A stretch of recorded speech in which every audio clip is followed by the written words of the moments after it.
Welcome to How It's Moved, the show where we dive into the exciting world of logistics. I'm your host, Robin White.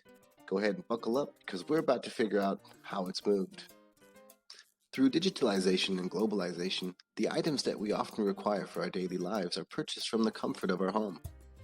Many of these items are often manufactured throughout the entire world. Have you ever stopped to think and wonder, how did this get here? Well, let's take a look.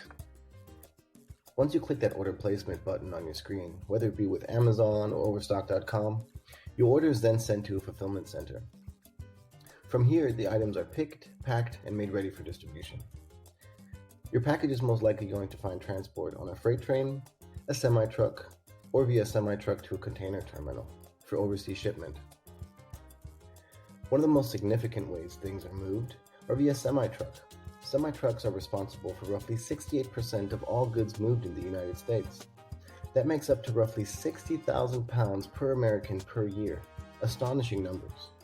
The reason why semi-trucks are of advantage is because they use highways and public roads to reach almost any destination at a relatively low cost.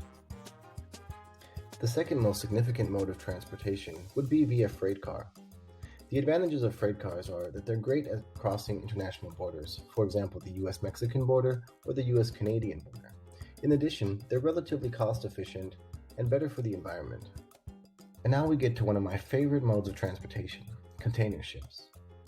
Many items that we use in our daily lives are manufactured in countries that are separated from us by large bodies of water.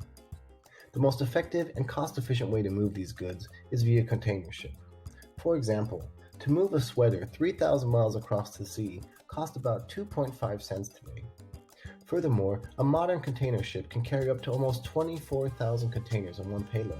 That's the equivalent of 44 miles of freight cars. Container ships have allowed us to have access to resources and goods that would otherwise be very costly and hard to come by. One of the modes of transportation we didn't really talk about when it comes to how it's moved is air freight, and this is because it's highly cost ineffective, as globally only roughly 1% by weight of cargo is moved via airplane. Now that your parcel has reached a distribution center near you, it will be picked up by a parcel truck through a provider like DHL or UPS and delivered directly to your home. The truck pulls up in front of your house and the doorbell rings. Your package has arrived.